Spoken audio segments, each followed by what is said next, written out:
ठीक है, सबसे पहले चलो यादों के बारे में बात करते हैं। कभी ध्यान दिया है कि कैसे आप 5 साल पहले की किसी भी रैंडम घटना को एकदम साफ साफ याद कर सकते हैं, लेकिन आपको याद नहीं कि आज सुबह आपने नाश्ते में क्या खाया था?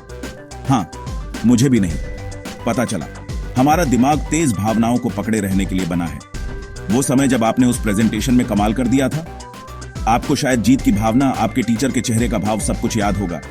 और वो समय जब आपने अपने क्रश के सामने पूरी तरह से बेइज्जती करवा ली थी।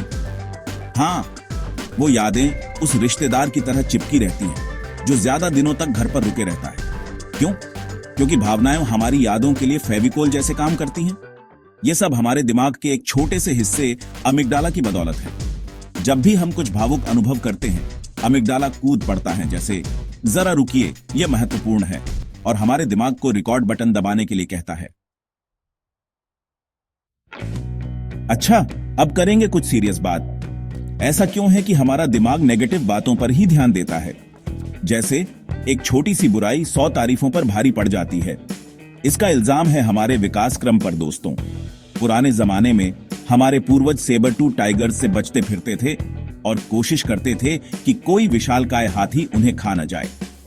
आज के जमाने में हालांकि हम ऑफिस जाते हुए किसी जंगली जानवर से नहीं बचते, अगर आप उस एक कलीग को छोड़ दें, लेकिन हमारा दिमाग अब भी नेगेटिव बातों को ज्यादा महत्व देता है। तो अगली बार जब आप खुद को किसी नेगेटिव बात में उलझा हुआ पाएं, तो याद रखें, गलती आपकी नहीं है।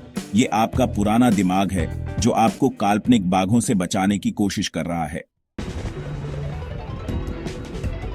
ओके, चलो बात करते हैं एक ऐसी चीज के बारे में जिसके लिए हम सब दोषी हैं, दूसरों को जज करना। हम किसी को गिरते हुए देखते हैं और हम सोचते हैं कितना बेढंगा है, लेकिन जब हम गिरते हैं तो जमीन खराब होती है ना? झूठ मत बोलो, हम सबके साथ ऐसा हुआ है। दोस्तों, ये एक आम बात है जिसे मनोवैज्ञानिक एक्टर ऑब्जर्वर बायस कहते हैं। तो अगली बार जब आप खुद को किसी को जज करते हुए पाएं, एक कदम पीछे हटें और याद रखें, हर कहानी में कुछ न कुछ छुपा होता है जो हमें दिखाई नहीं देता। सच बताओ यार, म्यूजिक के बिना जिंदगी अधूरी है ना? चाहे शादी में बॉलीवुड गाने पर थिरक रहे हो या फिर थके हुए दिन के बाद आराम से म्यूजिक सुन रहे हो, म्यूजिक में वो जादू है जो हमें हर तरह का एहसास दिलाता है। कभी सोचा है कि म्यूजिक हमें इतना क्यों प्रभावित करता है? कुछ नया सीखने के लिए तैयार हो जाओ। म्यूजिक सिर्फ हमारे कानों को ही नहीं, बल्कि हमारे दिल तक पहुंचता है। हमारे दिमाग में कुछ खास हिस्से होते हैं जो एहसासों को समझते हैं, और म्यूजिक जानता है कि उन हिस्सों को कैसे छूना है। तो जब आप उदास होते हैं और अपना मनपसंद गाना सुनते हैं, तो उसकी धुन आपके दिमाग में खुशी वाले केमिकल्स छोड़ती है। और जब आपका दिल टूटा हो और आप उदास गाना सुनते हैं, तो लगता है जैसे म्यूजिक आपके दर्द को समझ रहा है, आपको अपने एहसासों को महसूस करने की इजाजत दे रहा है। तो अगली बार जब आप भावुक हों, म्यूजिक की ताकत का सहारा लें। यह आपके दिल के लिए मुफ्त की थेरेपी है। ओके, चलो बात करते हैं मल्टीटास्किंग के बारे में, उस काल्पनिक हुनर के बारे में जो हम सब दिखावा करते हैं कि हमारे पास है। हम खुद को यकीन दिलाते हैं कि हम एक साथ लाख काम कर सकते हैं, चलते हुए मैसेज भेजना, खाना खाते हुए काम करना और किसी तरह सब संभाल लेना। लेकिन असली बात यह है, सच्ची मल्टीटास्किंग एक झूठ है। जब हम एक साथ कई काम करने की कोशिश करते हैं, तो हमारा दिमाग असल में बस तेजी से एक काम से दूसरे काम पर जाता है। तो अगली बार जब आप मल्टीटास्किंग करके अपनी टू डू लिस्ट खत्म करने का सोचें, तो यह याद रखें, एक समय में एक ही काम पर ध्यान दो, उसे अपना पूरा ध्यान दो और देखो आपकी प्रोडक्टिविटी कैसे बढ़ती है। आपका दिमाग इसके लिए आपका शुक्रिया अदा करेगा। कभी किसी से मिले हो और लगा हो जैसे आप उन्हें जन्मों से जानते हो, जैसे आपकी उनके साथ गहरी बात बन गई। हम उन लोगों की तरफ खींचे चले जाते हैं जो हमारी भावनाओं को समझते हैं। इससे जुड़ाव और विश्वास का गहरा एहसास होता है। अपने आसपास ऐसे लोगों को रखो जो आपकी भावनाओं को समझें। ये हैं आपके अपने लोग, आपका ग्रुप, आपका परिवार।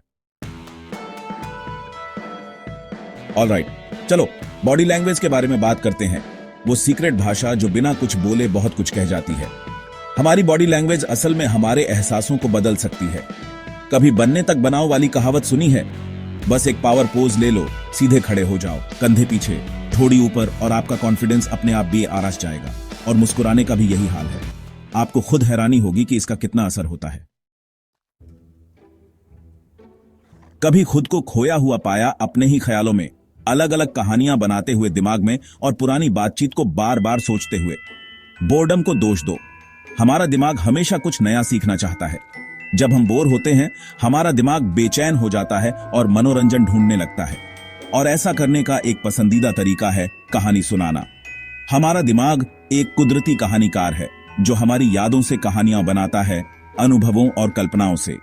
तो अगली बार जब आप खुद को ज्यादा सोचते हुए पाएं और ख्यालों में खोया हुआ पाएं, तो अपने दिमाग की कहानी बनाने की क्षमता को कुछ ज्यादा प्रोडक्टिव या मजेदार काम में लगाएं। हम अक्सर अपने आप पर बहुत जोर डालते हैं, सही बात बोलने के लिए, परफेक्ट शब्द ढूंढने के लिए, ताकि हम अपने आप को अच्छी तरह एक्सप्रेस कर सकें। लेकिन एक राज की बात, लोगों को हमेशा याद नहीं रहता कि आपने क्या कहा, लेकिन उन्हें हमेशा याद रहेगा कि आपने उन्हें कैसा महसूस कराया। अपनी जिंदगी के उन लोगों के बारे में सोचो जिन्होंने कुछ बदलाव लाया है।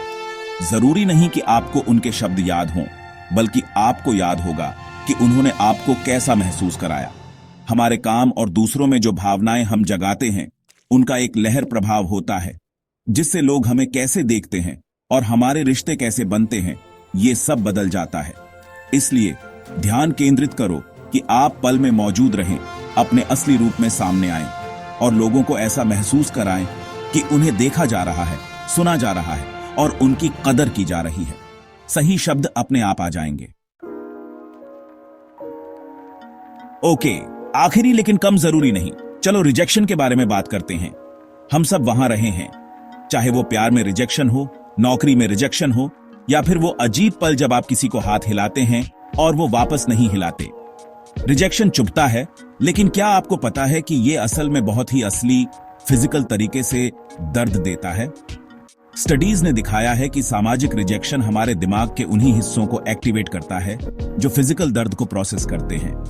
तो वो एहसास जब आपका दिल बैठ जाता है या आपका पेट खराब हो जाता है जब आपको रिजेक्शन मिलता है, वो असल में आपका दिमाग कह रहा है आउच।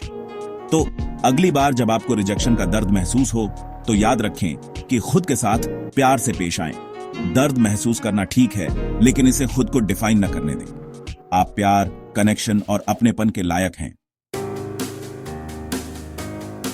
और बस हो गया 10 कमाल के दिमागी फैक्ट्स जो दिखाते हैं कि हमारा दिमाग कितना अद्भुत और पेचीदा है।